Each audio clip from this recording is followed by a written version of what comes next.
A very good evening. Welcome everybody to Van Alen Institute. We're not going to get started with a ton of intro from us, but we're actually going to kick off with some music from Kevin Nathaniel Hylton, and then we'll be back.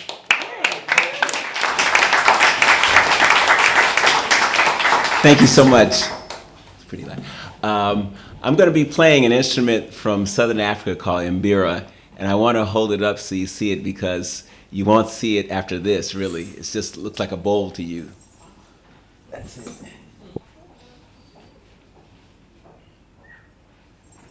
And it's a very ancient instrument, and it has a lot of traditional music. I'll be playing more of contemporary, mix of traditional and contemporary. I make up a lot of songs on this too.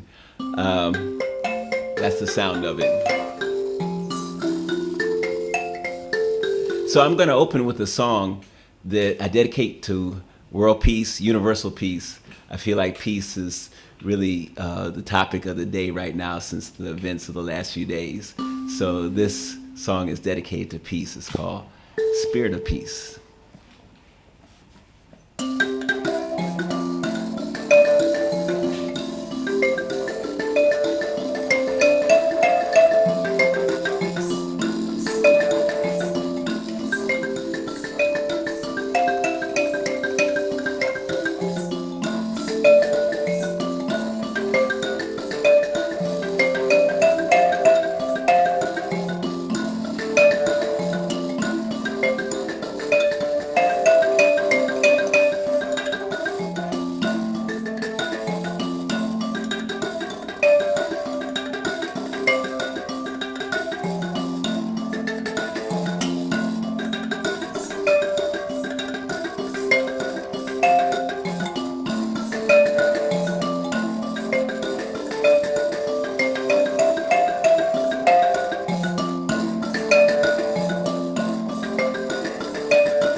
Feel the spirit of peace all in the air, touching hearts and minds everywhere. Feel the spirit of peace moving all around, through the trees, through the plants, and through the ground. Feel the spirit of peace deep in your heart, because that's where a whole new world is going to start. Now's the time to embrace the new design. Leave old ways behind for a new paradigm. The peace train is inside of us. Your heart is the station. We universal citizens are all one nation. So feel the spirit of peace all in the air, touching hearts and minds everywhere.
the spirit of peace, all in the air.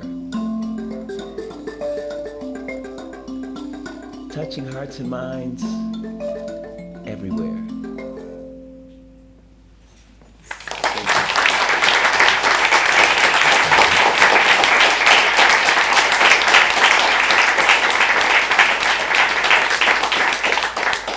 Thank you, Kevin, for bringing some lightness into an otherwise rather dark week, I find.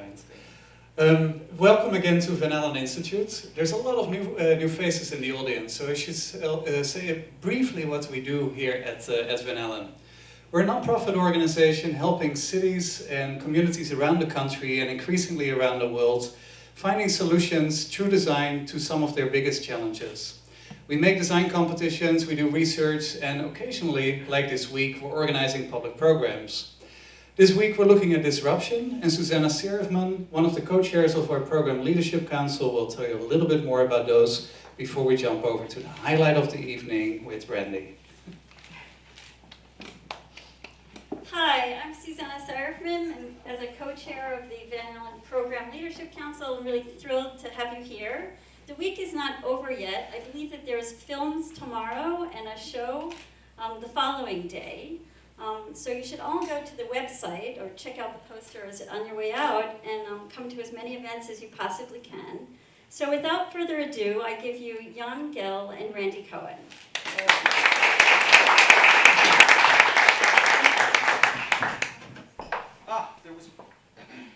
You got me? There's one other thing I did want to ask as part of the broadcast part that from time to time I'll say something really tedious like we'll be right back. I believe if you check your tickets, you're obliged to applaud like loons. You don't have to mean it. It's just a convention of radio. It can be that kind of sarcastic applause. That means, what a jerk. Because on radio you can't tell. It'll sound just like you really love me. Jan, who's your person? My person is an architect, and that's the architect Ralph Erskine. And he's passed away, and he may not be so well known over here, but he was a very unique type of architect. I've been an architect for more than 50 years, and I've taught in university for 40 years, and I met in my time many types of architects, the starchitects, and many arrogant bastards. Like who?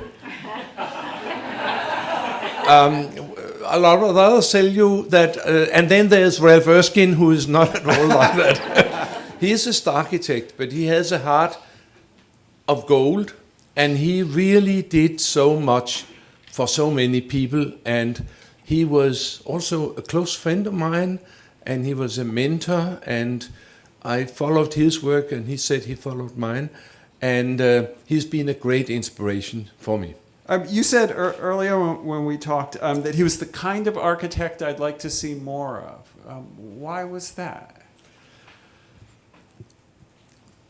He was a very good architect, and he won all kinds of prizes because his buildings, his neighborhoods, they looked fantastic. They were very well done. But what was characteristic about this guy was that it not only looked nice on the model, it looked nice and was very useful and nice for people right down to the small nitty-gritty details. He would never make a housing area without making little front yards and porches and little benches by the doors. Whenever he put in benches, they will have an angle so that two people who didn't know each other could sit in either end, or if after a while they could sort of emerge and have a little conversation. Also, there was always a table, because then you could have something on the table. And so it did a lot of small details which made people feel very comfortable and made a very fine atmosphere in his areas. And first and foremost, he was all the time trying to do something which was very good for the people. There was a couple of specialities of his. One of them was that he realized the importance of the climate for the well-being of people. And he had studied quite a bit about climate, and he did some very interesting communities in the far north of Canada, Repulse Bay, where the whole community was there was a big house against the cold northern wind, and then sort of the small houses were sort of huddling under the big house, and the snow would be right over and whatever. Also in Sweden, he was English, but he lived and worked from Sweden, but he worked all over the world, and always with very strong concern for the local climate, which is very important. That's why the English talk about climate all the time, and in Scandinavia, we have the sunny side of the street and we have the other side of the street, and there's no comparison. So all this he did. He also taught me how to build very cheap, affordable social housing.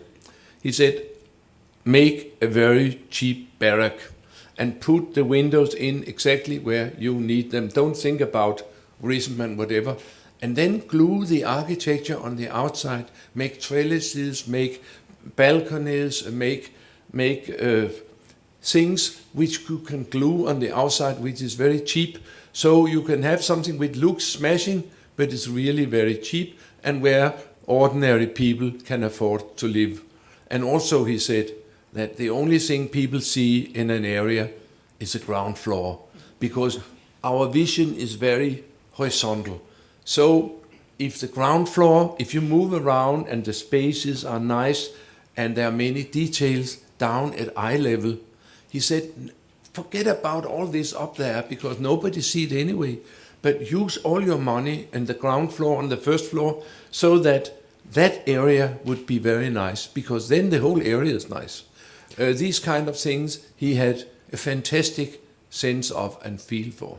I heard that he was associated a lot with low-cost housing, much like you're describing, that he referred to it as community architecture, where local people had to be involved in the design from the very beginning. Is that so?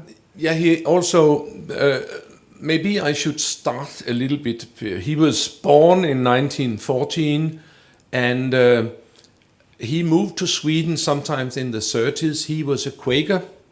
And I think that has to do with his great heart and feel for people. And he moved to Sweden because there was a very interesting period in Swedish architecture in the 30s. And then when the war came, he tried to get back, but they wouldn't let him in because he wouldn't carry a gun, though he promised to carry stretchers.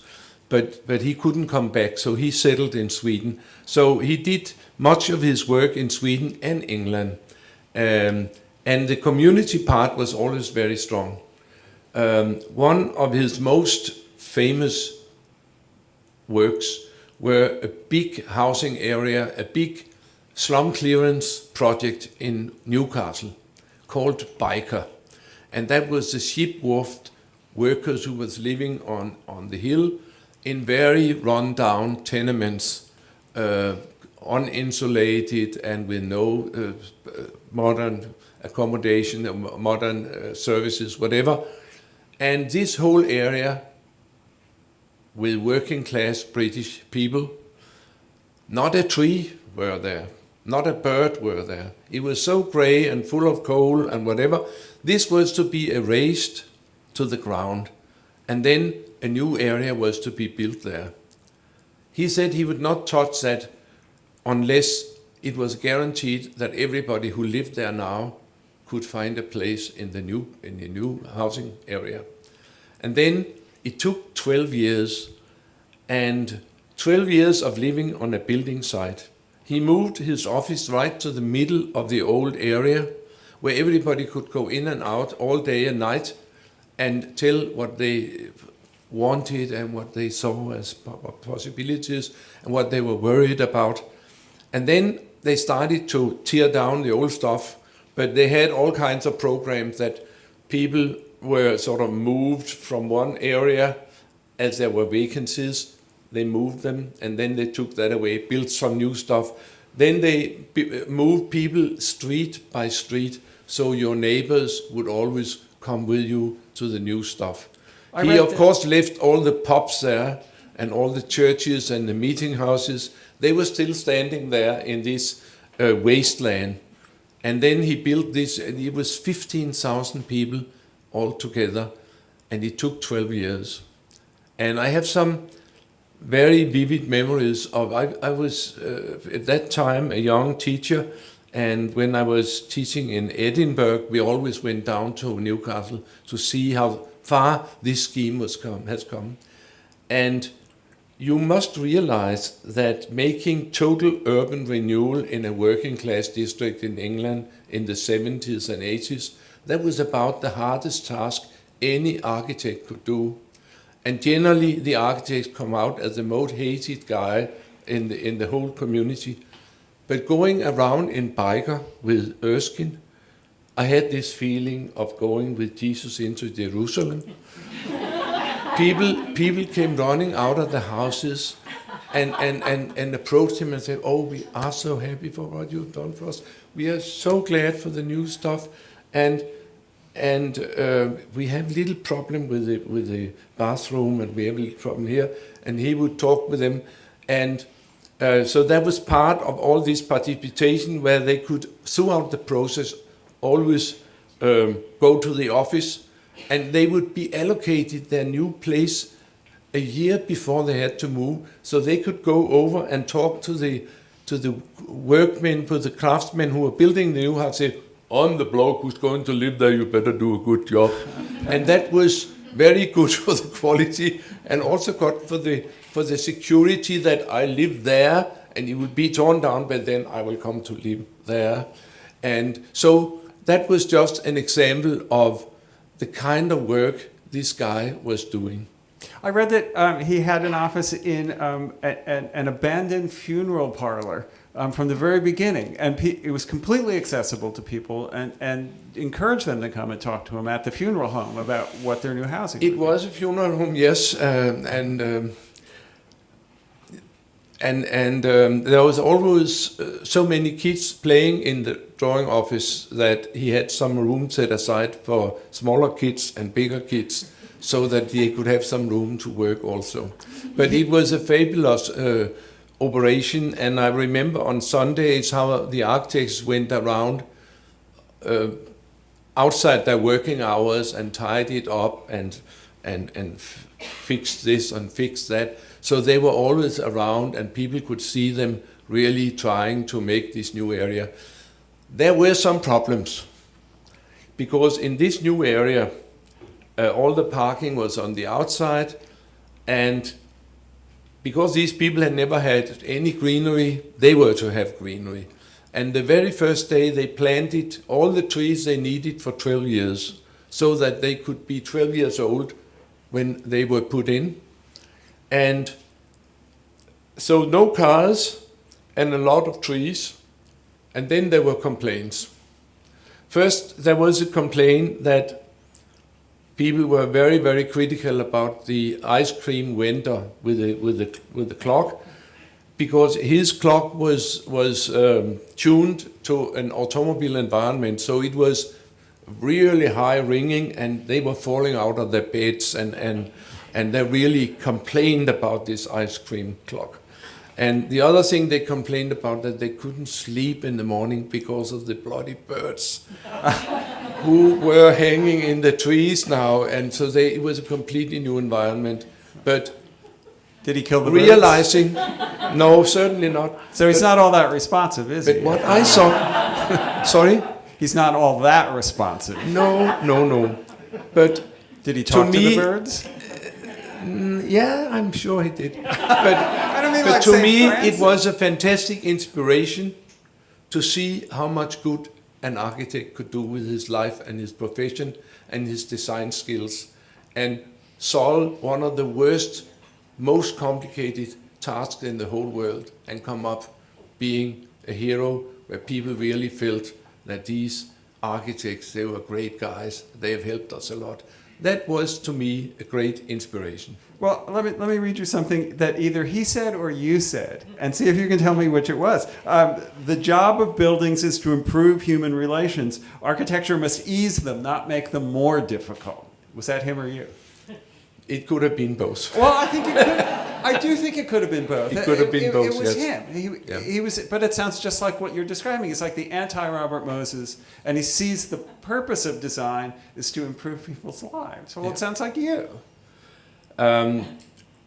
We had an interview with him for a documentary rather shortly before he died in 2006 it was.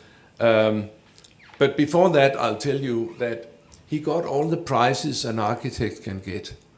And there were a lot of money involved in some of these architectural prizes. And he took all of them and put them into the Ruth and Ralph Erskine Foundation. And again, this foundation had the most beautiful purpose. The money was to go to awards to architects from all over the world who have used their skills as architects to do something to make the world better for the least privileged in this world. I had the chance to be on the board for a period of time, and it was some amazing things. And Ralph was also on the board, and I remember just a few examples.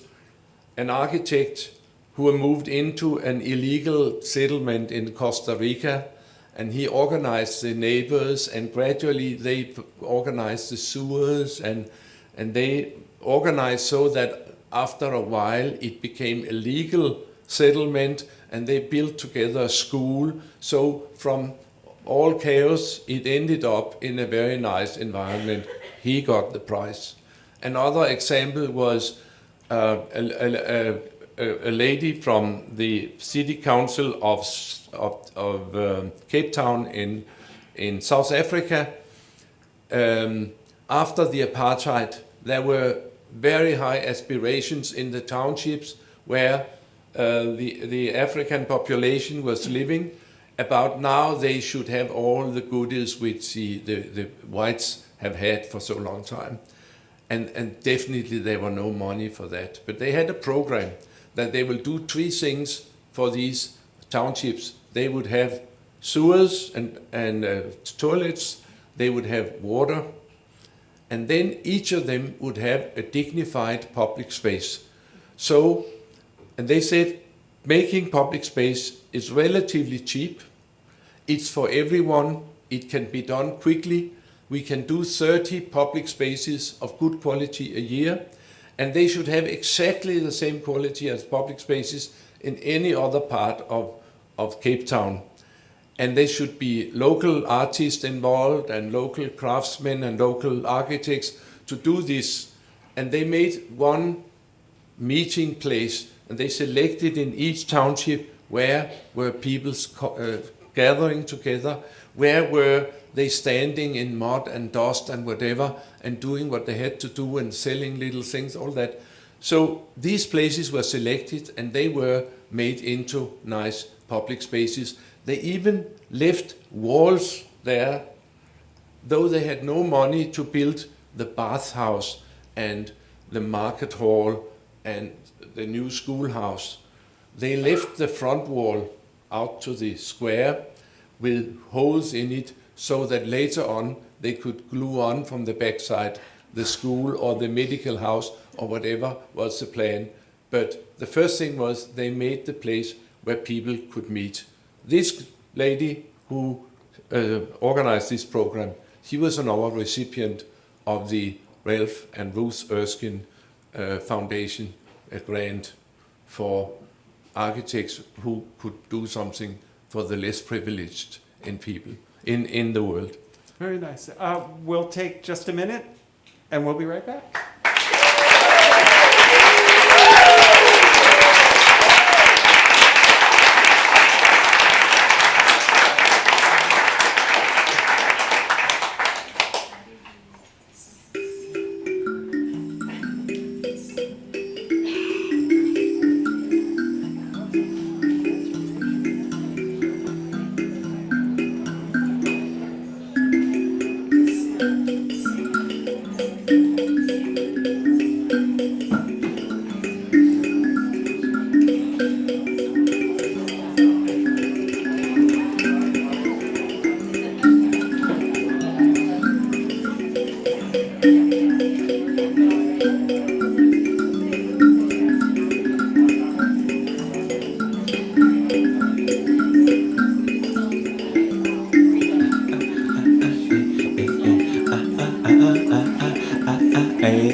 Ayo means joy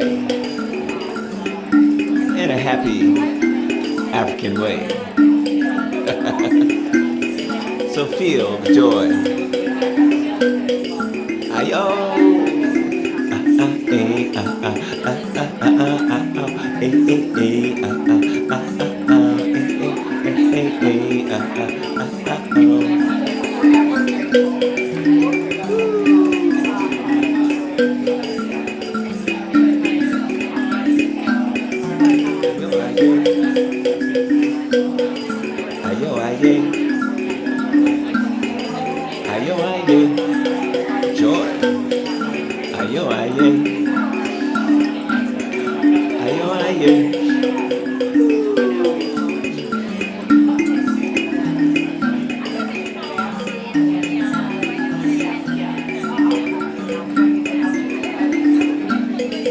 Come on, let's dance. Come on, people, dance. Let's dance. Everybody dance. Let's dance, let's shout, let it all hang out. It must be the spirit of joy. Feels like the spirit of joy. And it must be the spirit of joy.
Ayo, aye.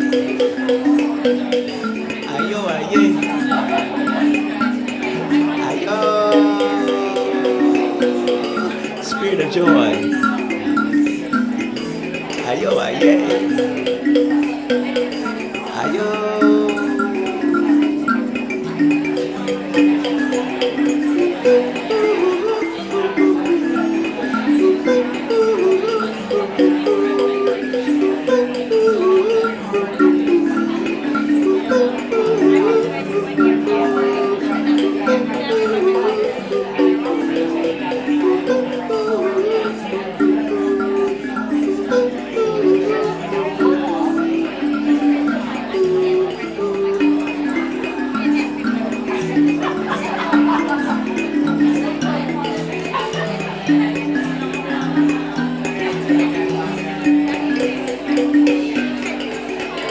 So,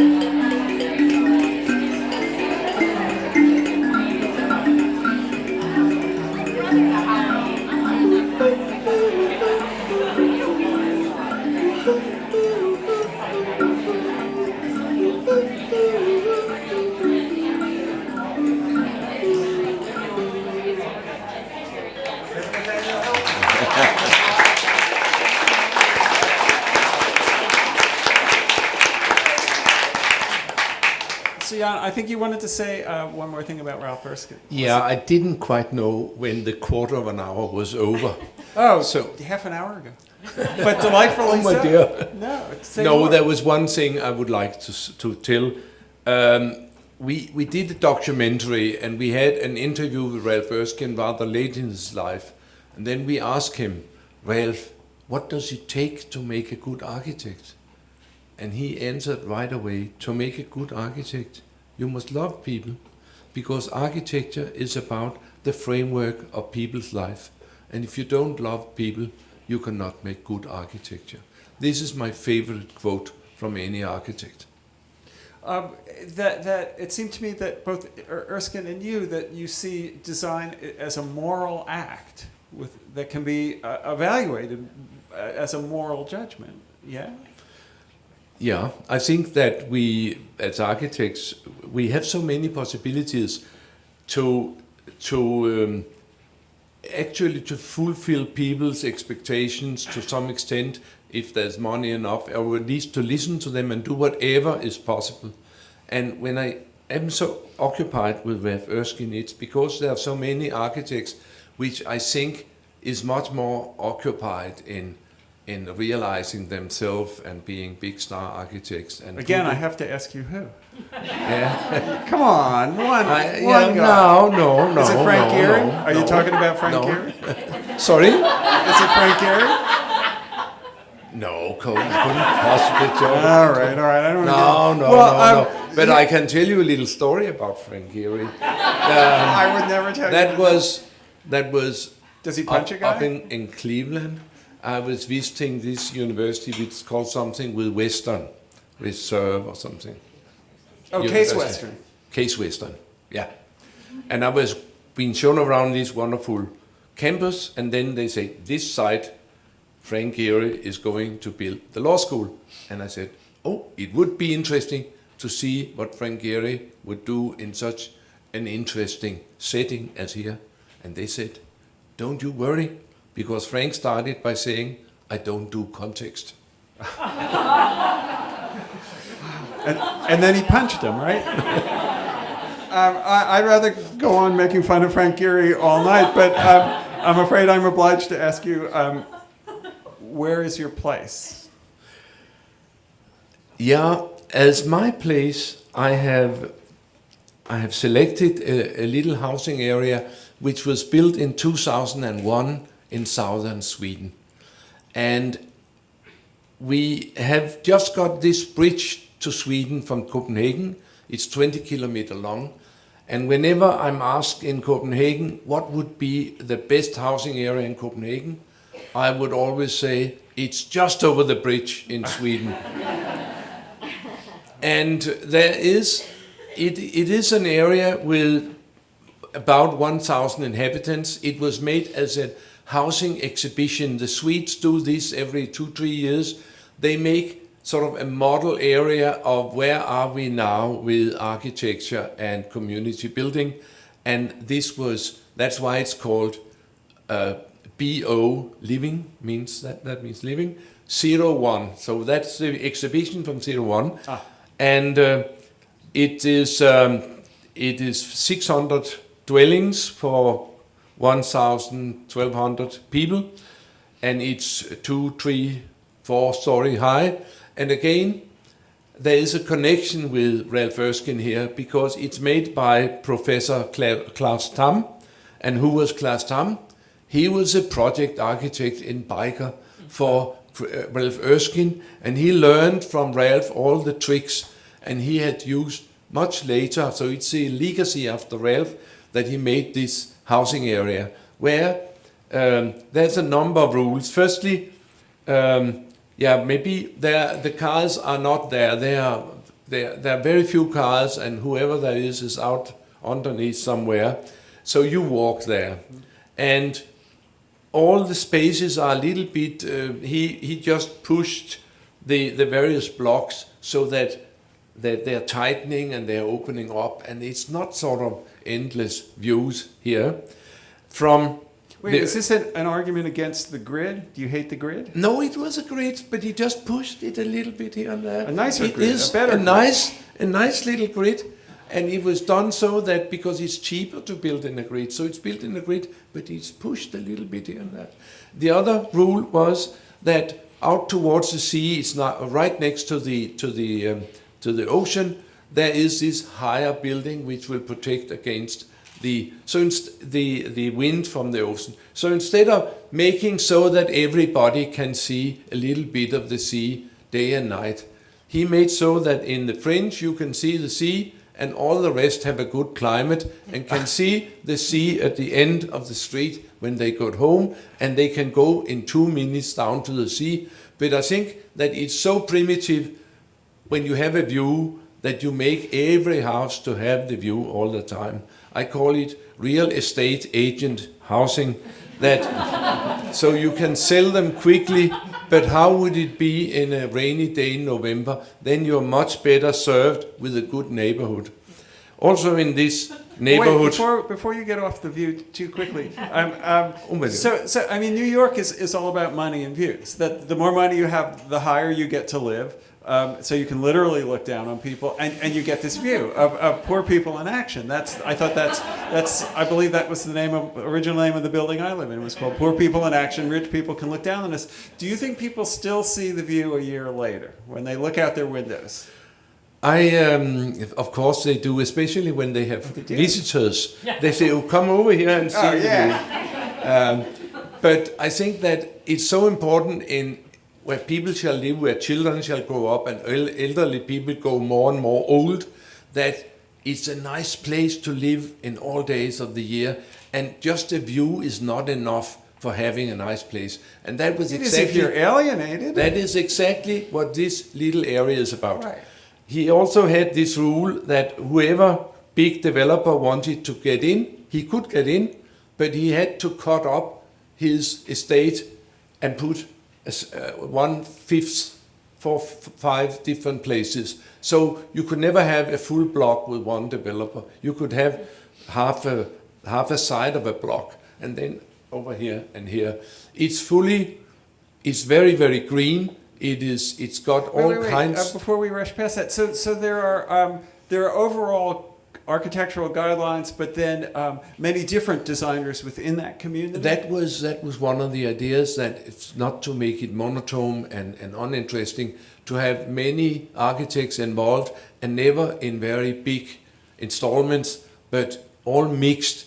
It's got housing, it's got offices, it's got restaurants, it's got shops, so that there also is a mix of functions. It's absolutely green. That they've done everything so that the water will be collected and reused, and they have a system so garbage is pumped out, is sucked out in tubes, so they don't need garbage trucks to go around and make a lot of noise in the morning.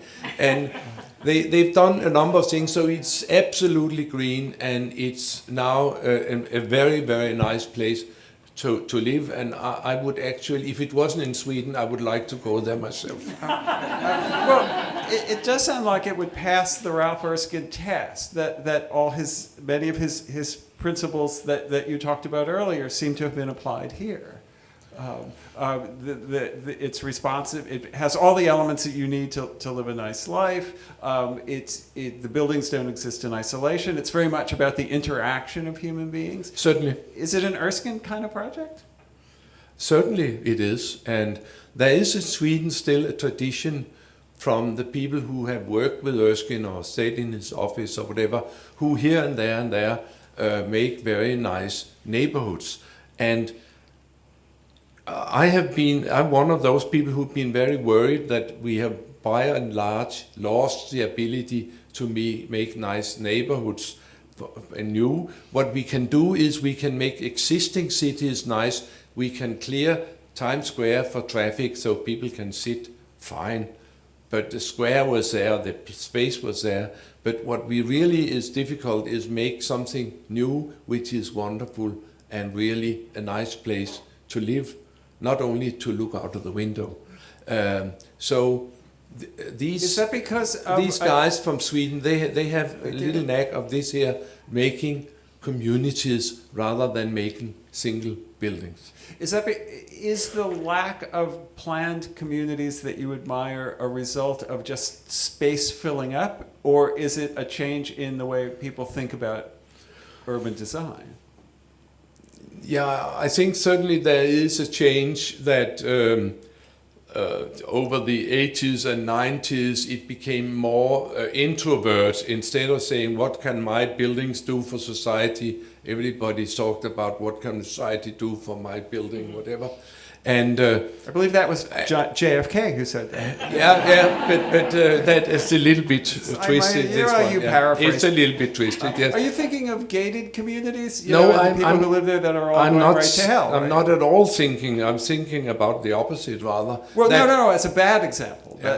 That kind of selfishness, that inward turning. Yeah, but also in architecture, when we had all the digital means and sort of. We started really to communicate with images, with still photos of our work. Then the architects got more and more obsessed with form. And I call them the silly perfume bottles where we can twist it this way and you can twist it that way. So it looks a little bit different, but it isn't different. And it isn't piano, much better. Is that who you're talking about? So you're back to deprecating these. There could be some. Is it Richard Meyer? Come on, I mean, we're talking about people. Who is Richard Meyer? We're talking about people who is an overly aestheticized architecture that's cut off from actual human beings. That being an architect for so many years and being in all these educational environments, I've seen this movement towards being that forms plays more and more of a role, and architects are competing with forms rather than with context. It's my opinion that there are so many good designers in this world, but many of the programs which is used when you're building buildings or areas, they are so lousy. So the programs are not very good. And the designers can do everything, but they have poor programs. They don't know really what kind of question they shall answer in their design. They just design. And that's what gives us all these funny shapes. By programs, do you mean, are you talking about social programs or computer programs? No, the programs, I'm using a word which we use as architect. That is that when we are to do anything, we start by having a program. What is the problem you're going to solve with this design? And my opinion is that in many cases these programs are very, very weak, and then the design is very strong on top of it, but that's not enough. So the initial assumptions about what the building is meant to do are false. And it doesn't matter how pretty it is after that, or how well you solve that problem if you've posed the wrong problem. Absolutely, yes.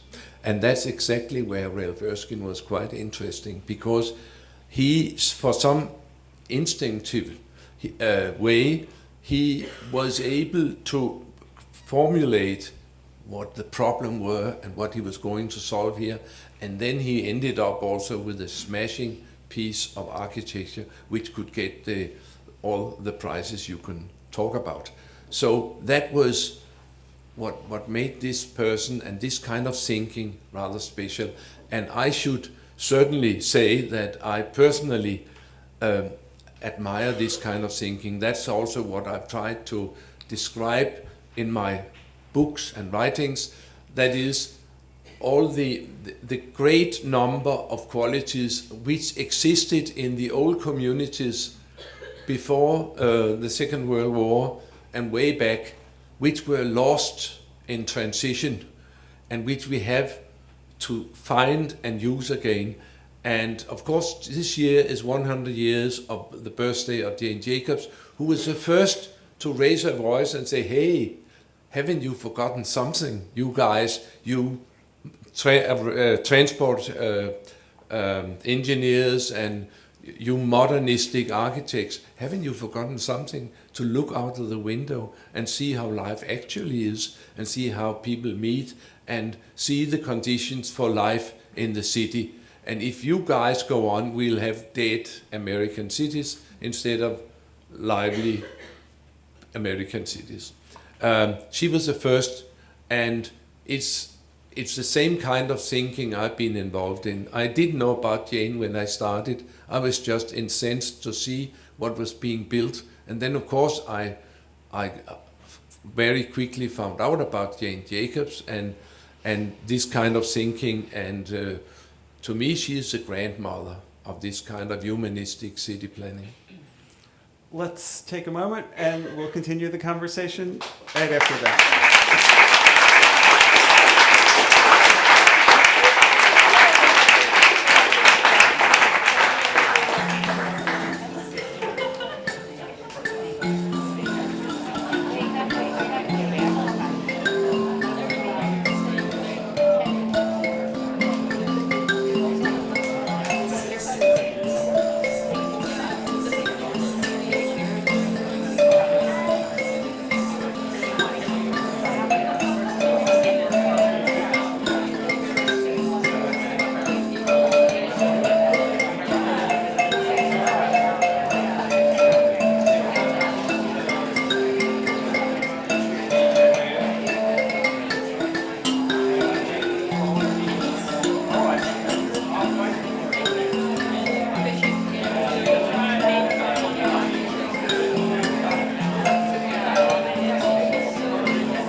Each other hope.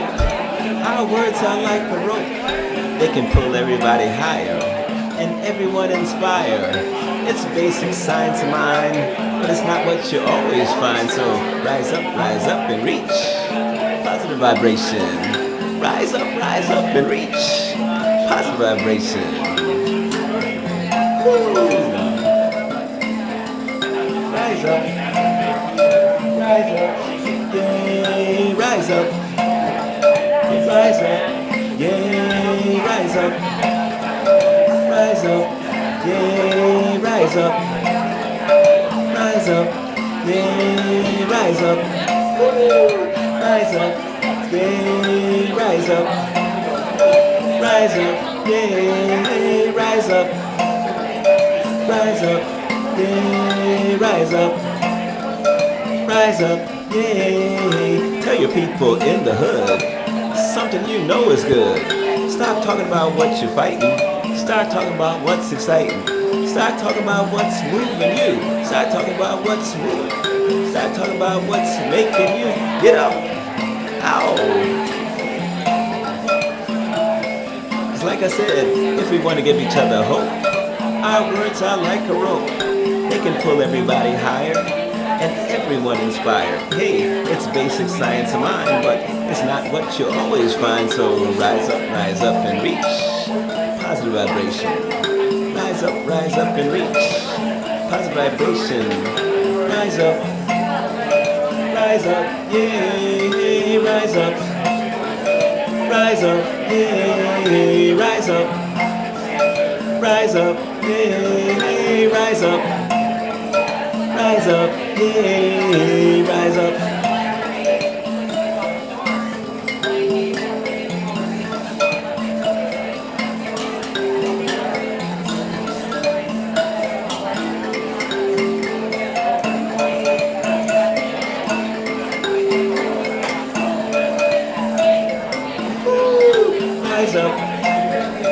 Rise up, yay, rise up.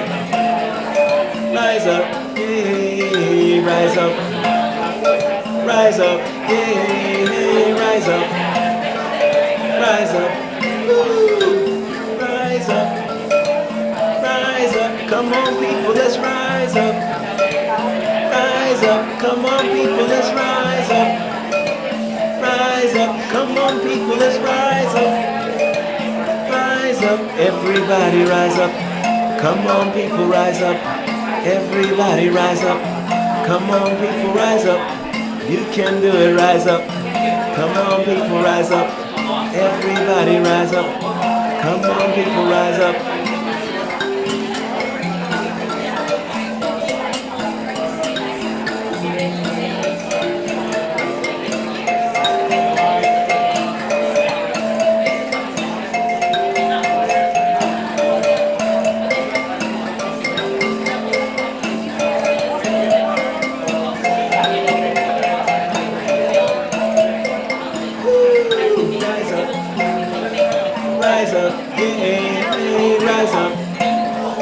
Rise up, yeah, rise up, yeah, rise up, yeah, rise up, yeah, rise up.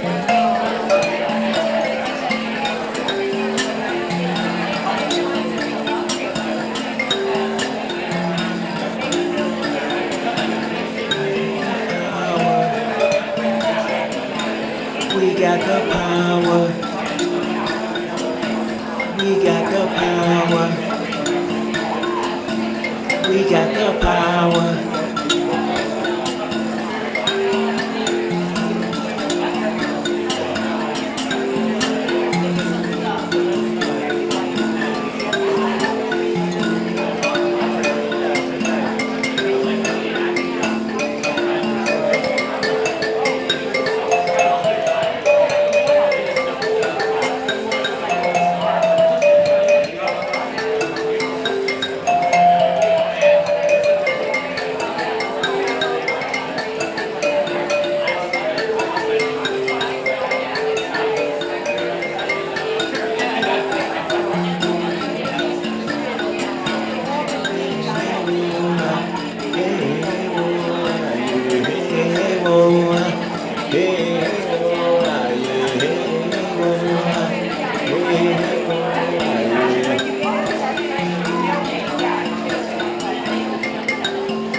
I should let you know that we'll edit a version of this rebroadcast. It'll run in about 6 weeks. The next show we're doing is with Maziar Bahari, the Iranian journalist. He's the guy that Jon Stewart made the movie about. We'll be doing that at the Baha'i Center next week. What else is coming up? Oh, Paul Giamatti at Wave Hill. Very nice. He'll be doing a bit of gardening. How will you possibly keep track of all of this? I mean, there's no way you'll remember. If only there was some way that we would just email you. Fortunately, I have a clipboard, and I'm not afraid to use it. If you'd like to be on our mailing list just to know when we're doing another live show or when we're doing a new broadcast, just give us your email. Would you make sure, you don't have to do it. Make sure everyone does it. We won't give your email to anyone else. We won't send you any porn unless you want porn. And if you do, just put a little P next to your name, and we'll take care of you. Jan. Yeah. Welcome back. What's your thing? I mentioned as the thing would be my Copenhagen bicycle. It's not a city bike, it's my own bike. And in Copenhagen we have 2 or 3 bikes each. For the several occasions, or if one is punctured, we can take the other one. But so bicycles are very much part of life in the city I come from.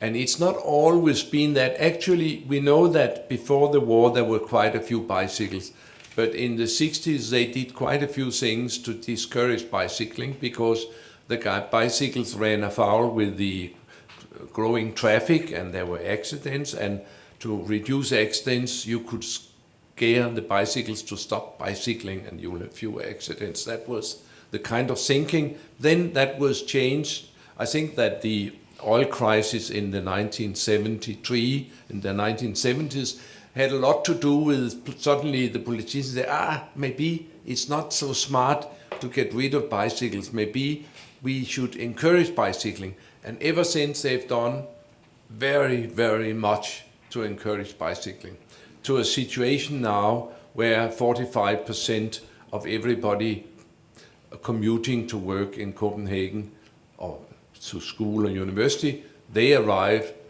in bicycles. Let's and not there race is by that, enormous many bicycles on the streets now. 45%. 45%.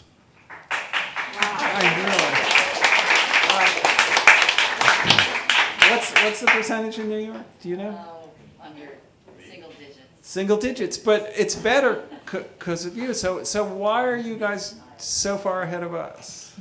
Because we've been at it for a longer time. Uh-huh. Yes, indeed, that is important. And I will tell you a little story. I have been married for. I've been married for more than 50 years now. But I will tell you a story of my 45th anniversary. Actually, it was also my wife's 45th anniversary, and it was in Wait, I'm August. doing some math. Wait a second. It was. She was 12 when you married her, the way as I figure it, but I'm bad at math. It was in August, it was a nice summer day, and we decided to take our bikes and go for a bike ride into the city and go around and find a good outdoor restaurant where we could have a good meal. And also, of course, when we were married, there were no outdoor restaurants. Now there are 10,000 seats in Copenhagen. But we took the bikes and we were around 70 at that time. We were able to go side by side and discuss what we saw because we have good bicycle paths, bicycle lanes throughout the city. Every street has one, and it's got a curb to the traffic and a curb to the sidewalk, so it's pretty safe. All the street crossings are also made pretty safe by special paint and special light for the bicycle, so the light for the bicycle comes out 6-7 seconds before the light for the cars. That means that you can pedal out in the middle of the crossing before even the cars have to start to think about it. That all of this makes it safer. So we pedaled along, and we went around in the inner city, saw all the nice places, went over to over the harbor and found a place, had our dinner. And then we continued home, and a little bit shaky because when you have on a bike, you can have an extra glass of red wine. So when we came home, we have done 19.8 kilometers on a bike, and we were in our early 70s or late 60s at that time. And then we sat and talked about it, and we realized that when we were married, in 1961, all this was not possible. There were very few bicycle lanes. There were no infrastructure for bicycling. There were no outdoor cafes. There were no nice public spaces. All the nice things we've seen have happened in those 60 years. And that was also when we started to think about that we had been very fortunate, because throughout the time we'd been married, every morning when we woke up, we knew that the city was a little bit better than yesterday. And that's a fantastic feeling. Also when you have children and grandchildren, to realize that the city is definitely much better than when I was a child. And this is how things should be. This is how every city should have this feeling that today is better than yesterday. It may take time. In Copenhagen, they worked ceaselessly on this for more than 50 years to make it a people-friendly city. I have here a number of interesting documents which I can rattle with them in the radio, but but this is a policy for the city of Copenhagen from the city council. We will be the best city for people in the world. And this is another policy from 2011. And by the way, we will also be the best city for bicycles in the world. These two strategies are now followed, and more people are bicycling. And that's very good for the climate, that's very good for livability in the city, and it's very good for the health. We have, of course, what is called the sitting syndrome, that we as architects and planners for 50 years have made wonders in making it possible to have a complete world where you don't have to move at all. You can sit throughout your life. And it's called the internet. It's disgusting. It's the destroyer of internet, millions. yeah. The doctors call it the sitting syndrome, and it's very bad for you because... Would you like us to stand now? No, but we can walk from here. Okay. We have to walk and bicycle. We have to use our muscle. That's very important for having a long life and for having much better quality of life when we get elderly, because then we are free of a number of sicknesses and we don't cost so much for society and we don't need so much pills and doctors, whatever. And so it's really become something which are realized as really important, that we make city planning so that people move naturally, that it's their invitations. It's more obvious you should walk, it's more obvious you should bike than sit through your life. So that is the new mantra in city planning, and actually that's also the old mantra before the invention of the automobile and all that stuff. Now we have to make cities for walking and biking. One of the things that surprised me about your conversation this evening is how much you hearken back to older styles of city life. It seems like smaller town life, pre-industrial almost. Is that so? Is that a fair way to characterize you? You're more nostalgic than I thought you'd be. Oh yes, I'm very nostalgic. No, you're mocking, but aren't you? But I'm doing exactly what Jan Gehl suggested. Look out of the window and see how things are actually happening. And what I've spent a very long time with is observing how people use streets, how they use squares, how they use parks, how they use neighborhoods, and what actually matters in this game. And you find that a lot of these things which you can see are things which were present in the old days because of experience and tradition. And then if you look closer into it, during it was the modernist movement, they actually said, now everything has to be thrown out. Now we have the modern man, everything old has to go. We have to make new architecture, new buildings, new neighborhoods, new city planning, and we have to go by motor car all the time to be really modern. We threw out everything we knew. So we've had, ever since Jan Gehl started to point that something got lost in the transition, ever since that time, 50 years ago, we've had painstakingly to find out what is quality of life and how the built environment influences our quality of life. And so it's not about being nostalgic and old-fashioned, it's about Homo sapiens. And there's a nice quote here. The mayor of Bogota, Enrique Peñalosa, he said, "It's so amazing that we know so much about good habitat for mountain gorillas and Siberian tigers, and we know yet so little about good urban habitat for Homo sapiens." That is exactly the habitat we are trying to get knowledge about so we can use it in modern city planning. And that is, we know quite a bit now, and it's possible to make a lot better areas than has been done in the past 50 years. But I wonder, what do you think of this? That we know what it takes to have a nice environment. I mean, you would say a pre-war, a pre-automobile town is a wonderful environment. It's not a lack of knowledge about what a good community should be. It's a lack of will to enact that. So why are people so perverse? I mean, the advantages of having half the people in your town travel by bicycle are obvious for ecologically, for your own health. It's quiet, it's green. So why is there so much resistance? Yes, I'm referring to a city where there's not so much resistance anymore. Not New York, clearly. Not anymore, but it's hard work. It's hard work, and it's very important that we have best practice that we can show that they did this in Melbourne, they did this in Copenhagen, they did this here, and they changed Times Square here. If you can make it there, you can make it anywhere. It's very important that we see these examples of other ways of thinking. So to me, it's very much about that we have to change the mindset and realize that we can do cities in other ways than the developers and the traffic engineers have done it in the past, say, 50 years. We can certainly do much better. Do you still ride your bike? Certainly, but I must admit, now I'm coming close to 80.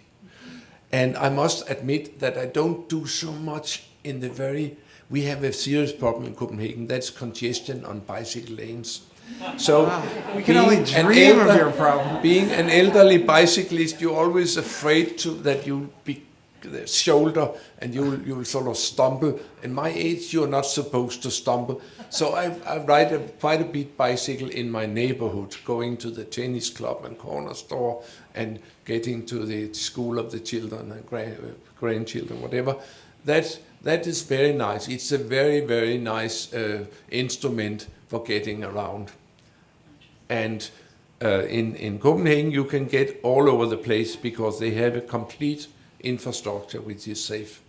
And that is also so that my grandchildren, when they are about 8 or 9, they are allowed to go freely on the bike all over the city.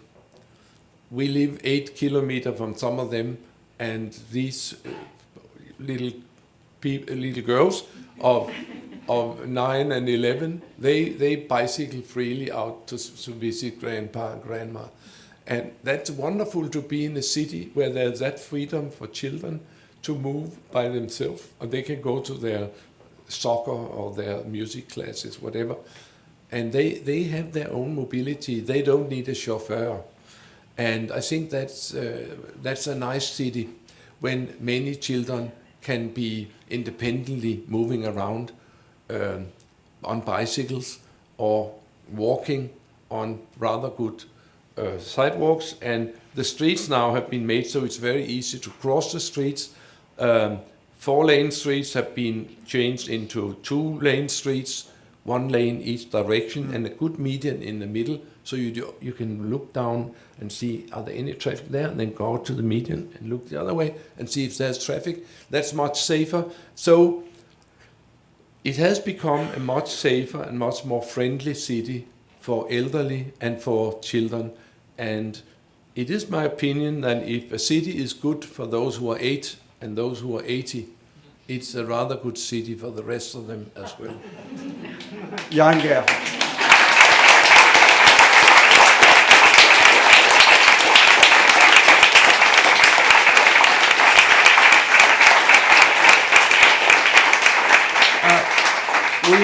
Will you take a few questions? Okay, certainly. No one ever wants to ask the first question, but everyone wants to ask, oh, all right, so make a liar out of it. Yes.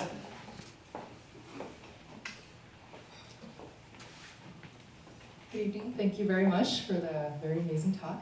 I'm very curious on your comments earlier about bad programming and good design. And I'm curious if you could elaborate a little more on architects' role in programming. Thank you.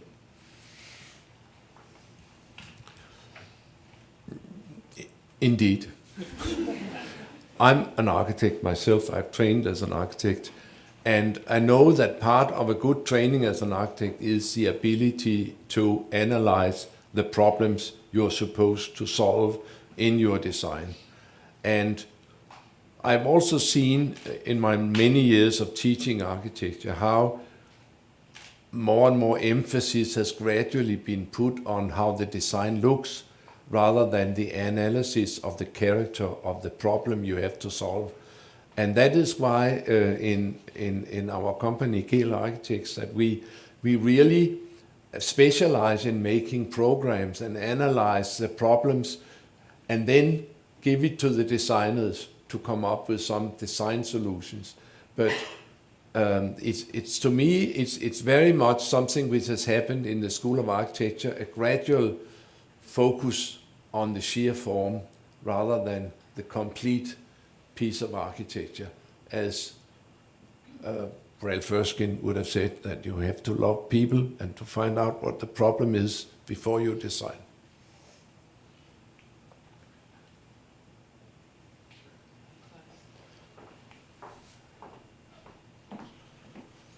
Thank you, Randy. Thank you, Jan. I just have a question about bicycling. Jeanette always said, you know, if you build it, they will come, in terms of getting people to ride bicycles, if you build infrastructure. But surely Copenhagen must have taken some steps in terms of public communication or public education to encourage people to ride bicycles. So could you talk a little bit about what was done in order to earlier on in order to encourage people to adopt bicycling? It's very common that when you make an infrastructure, you sit back and wait for it to be filled with happy users right away. It's my experience that things takes time. We've seen many places where, say in the old days when they made pedestrian squares and streets, people didn't know what to do about them for the first 4 or 5 years. They sort of, what is this thing? And they kept following the facades of the buildings in a pedestrian street, because you never know if there would be a car after all. So they kept the old patterns. It takes time. And of course, it's always a matter of building infrastructure, say, for bicycles, and building a bicycle culture. And that has to be, it takes again time, and there's a number of things you can do. Summer streets are some of the things, closing all the streets every Sunday, or some of them every Sunday, so you can train each other to train kids to bicycle. There are bicycle weeks, competition between companies who have the highest number of people bicycling. There are, in Copenhagen every year, there is a special day where the mayor of transport would be standing with endless number of rolls from a baker, and whoever is bicycling, they get a nice donut or whatever it is. So there is a number of things which is being done over the time. In the kindergarten, they train children to bicycle, and that's very moving to see 20 little buggers with lycra, yellow lycra, pedaling along. But it's something about, and of course starting early. I think it's very important that the children start to use the bicycle system, and the young people do, because then they will continue to the very last day. It's more complicated for a number of people who have grown up to sort of start this funny thing of bicycling. But have patience and look at examples of how in various parts of the world they have developed bicycle structure. There is bicycle culture. There is definitely worldwide a very strong urge, a very strong trend towards more bicycling. I've just been in Moscow, of all places, and they have in 3 years' time, you took 7 here, they have in 3 years' time put bicycle lanes all over the place and have sorted out a lot of things, and I would never have thought that. We are also in our company making bicycle plans for Singapore, where they have 32-degree and very humid climate every day, and rain, torrential tropic rain, and they want a bicycle structure. They know that they cannot have room in Singapore to serve the city of Singapore with cars, so they have to do bicycling and public transportation, or they cannot be there. So there is this very strong tendency, and all this, also this about the sitting syndrome, which the doctors are more and more aware of as a major worldwide catastrophe that has to be addressed. So all these go in the same direction. The good thing is that to have a livable city and a sustainable city and a healthy city, they are all linked to you being able to walk and bicycle in your city. If you can walk and bicycle, you address the whole hula boo and get a much better city.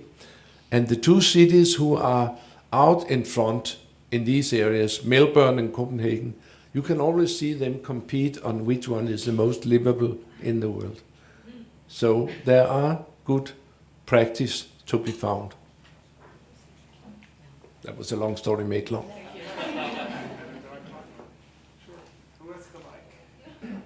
Pick one. Yeah, it's not easy, is it?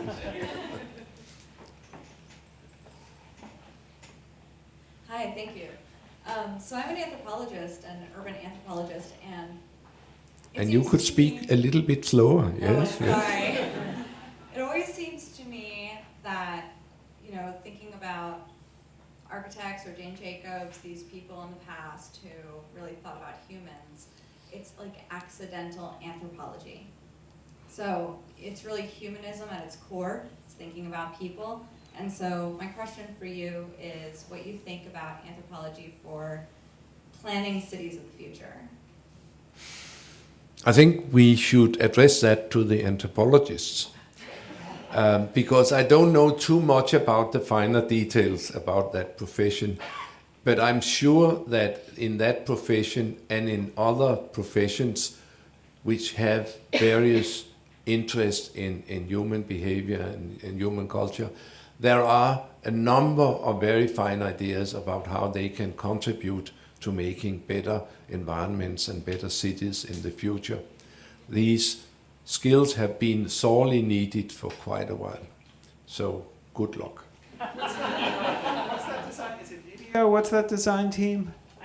IDEO. That they use. Don't they use anthropologists when they design and literature majors? And it's a very humanistic and a very panoramic approach. It's not just people that trained as designers. So aren't they a pretty strong example of someone doing that? At least in product design, they designed a hell of a shopping cart. So I can recognize the pattern from our own company where there are some architects, but now there are many other various types of people and backgrounds, and some of them you don't know really what background they have, but they're just very good.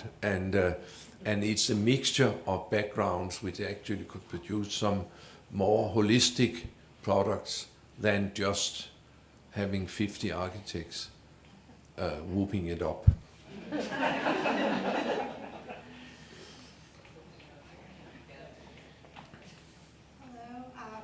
Lori, and I'm a public health person, so very appreciative of all your comments about healthy cities.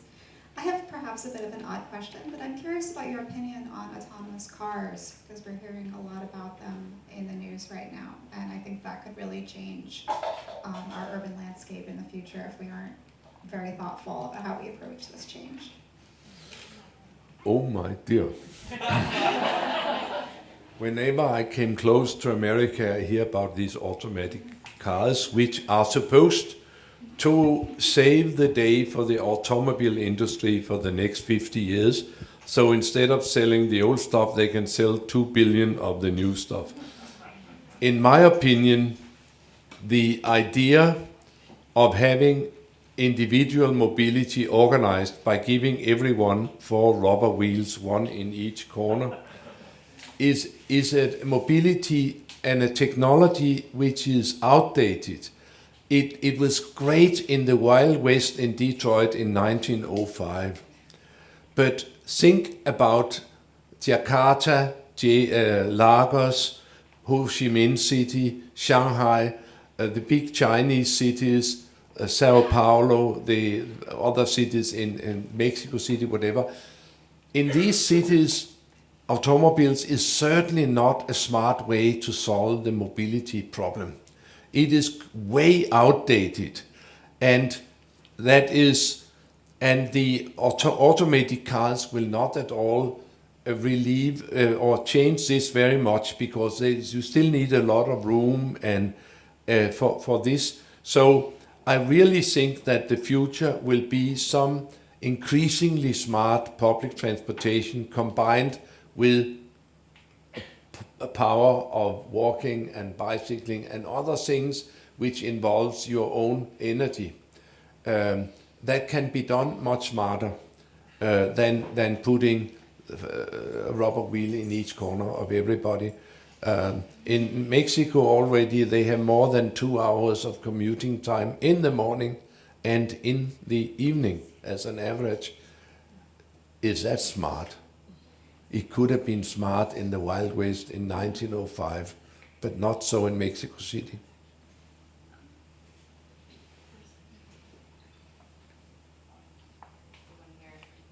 Hi. Years ago, I attended another one of your sessions with Randy and Jan Gehl, and at the time I had asked you for a suggestion about the situation at Union Square, which was very dangerous to pedestrians, and you had the radical suggestion of closing Broadway.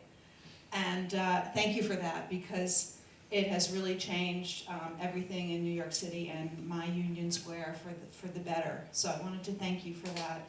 And the city, Bloomberg, and Janet Sadiq-Khan obviously took a lot of your suggestions and ran with them, and it's better. I wanted to know, is there anything radically that you could suggest along the same lines that you see as a way to improve things in New York City? That's a big city and a big question. Maybe I'm a little bit disappointed to come back here after, I think I was here 6 years ago, and see that something has happened in Times Square, but in all the other places it's still as if the man with the paint has just left and nobody has taken care ever since. I think there has been time to upgrade these places and make them proper people places.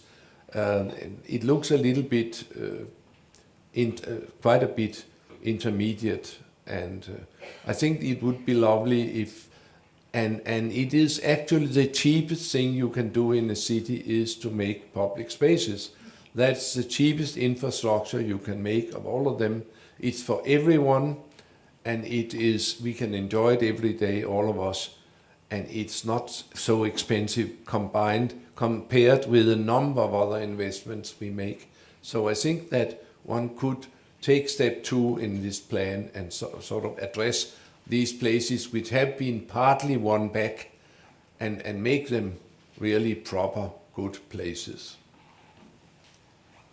That I would like to see next time.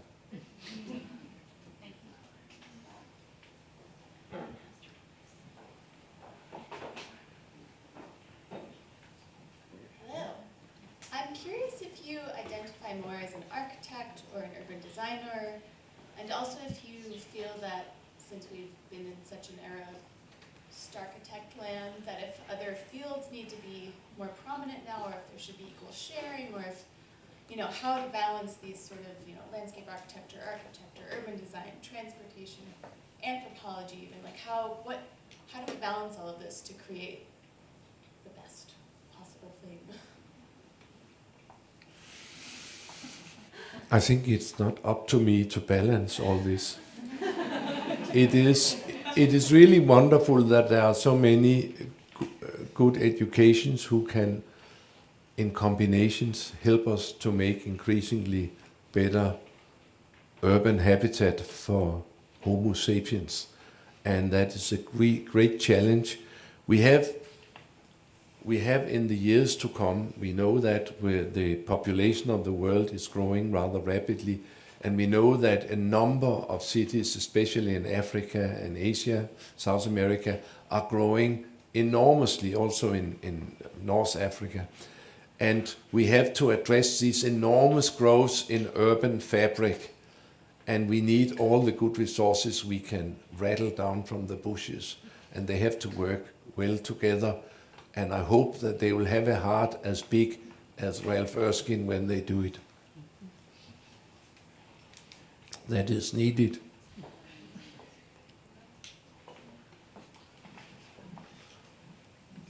So my question is about North American suburbs. I had an experience when I was in high school, actually, as an exchange student going to Denmark. not to Copenhagen, but out in the countryside in a small town. And it was amazing that I was given a bicycle and asked to make my way all around, which was not how I was living as a teenager in a US suburb. And I guess my question to you, traveling around, fabulous stuff that's been done here in the city, can it work in our low-density, car-dependent suburbs, and what might be the first step in your experience? I'm very, very sorry for you having brought up that subject. There are very few examples where such transformations have been successfully made.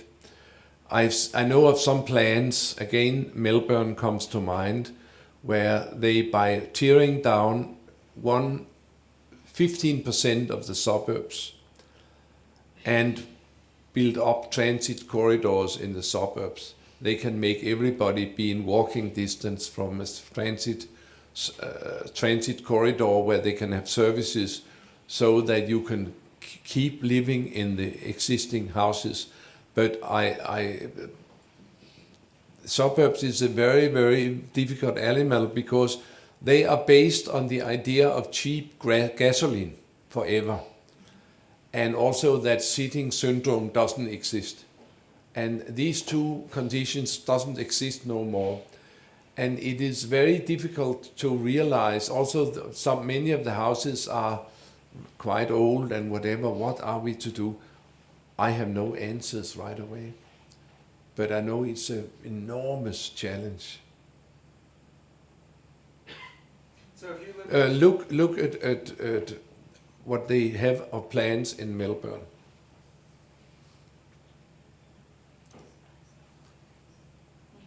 Randy. Oh, Here. I was thinking about Melbourne. Give this man a microphone. So if you live in Phoenix or Tucson, you're just doomed. There's nothing to be done for you. And I'm not just speaking politically, but as a matter of urban design, right? It's hopeless. Yeah, I have been there, but it's many years ago. I will not comment on these places. I have a feeling what it looks like. Oh, yeah, it's even worse now. It's worse now, yeah. But it's your problem. It's why I live in New York.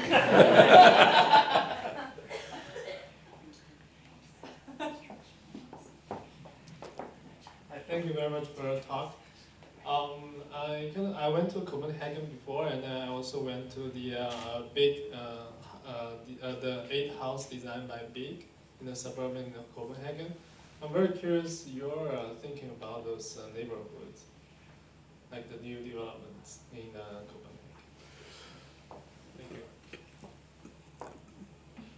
They have made a new town in Copenhagen where Big has done some buildings. I do think that Big's buildings are quite good, and I like the 8s. It has a lot of nice details, and actually Bjarke is a good friend of mine, and he will send me his project and say, is this better than last time, as we discussed. So we've discussed over the time, and I think he is much more sensitive now for the details. But the whole new town is in my point of view, disgrace. And I'm so sorry that we have made that in Copenhagen. And when somebody say, how could you in Denmark do something like that? I say, oh, it's some Finns who have done it. But they won the competition, but of course it's not their fault. It's the fault of the modernists. It's late modernism. And unfortunately, there are still many modernists around. These guys, they also think that if they have architects to do each building, it will end up being fine. But that doesn't work, because you cannot, just by having little pearls lying at intervals, you don't have a nice city or a nice neighborhood.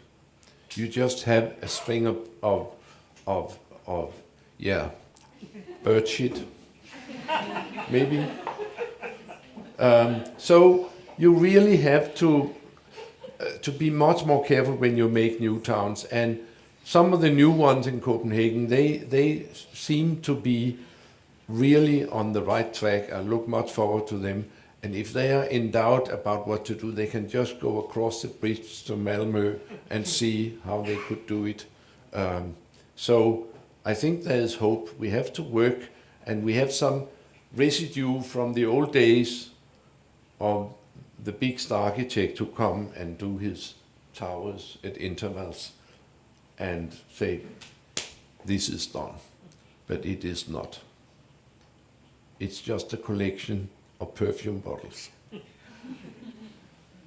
I want that on a t-shirt. It's just a collection of perfume bottles. I have that shirt.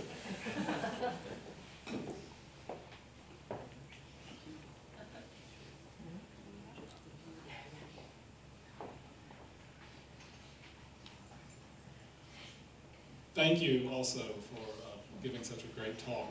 I'm curious, you several times criticized contemporary architectural education, and you referred to the big bad modernist.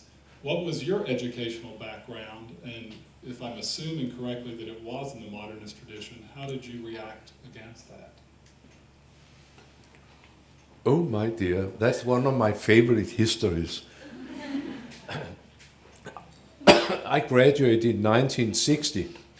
I was trained in the 50s, and the big thing in the 50s were modernism. Everything old should go out, and everything should be done for the modern man. And actually we had all these courses in taking objects and moving them around on models, hanging over the models like this, and maybe a little bit here. Bingo, this is a good city. That training I got, and I was rushing out of school to do all this, and then I met my coming wife, and he was a psychologist, and then we started to have an interesting family life, because she and her friends, of psychologists, friends and sociologists, they always asked us architects, why are you not really interested in people? Why don't they teach you anything about people in School of Architecture? Have you thought about the phenomena that your professors go out at 4 o'clock in the morning to take architecture photographs to be sure there are no disturbing people on the photographs when they do their lectures? Have you thought about what is going on in these schools of architecture? That was really a very rapid awakening for young architects. And that was actually the start of my interest in how does the built environment influence the way people live and the way people use spaces. In the modernist thinking, it was believed that the way we built the things did not influence with the quality of life. But it certainly did very much. And we realized that first we built the cities, we formed the cities, but then they form our lives. And all this we had, and again, Jane Jacobs was the first to point to this influence, and we had to actually go and study from square one all the things which were thrown out in the 50s and 60s. And we are still harvesting some new insights which we can use in making more humane cities and to address the human dimension in architecture, urban design and planning, which much to my joy, and that's one of the benefits of being bloody old as I am, that is you can see actually that it works. You can see so many examples of things changing, of New York changing or Moscow changing, or new ideas in new towns, whatever. So I really am an optimist. I really think that all these studies of and bringing forward the concern for people in the building industry, that it really has worked. And that's a great joy for an elderly professional. It is bicycling. One way in the back. We should make this the last one. So the pressure's really on. Thank you so much. I have a profound interest in the value of education and the work that, like the Kelly brothers, NDEO, there's this concept that started to emerge into society called design thinking. And I was wondering, from your point of view, how would you define design thinking, or what it should be? Could I see who posed the question? Okay, hello.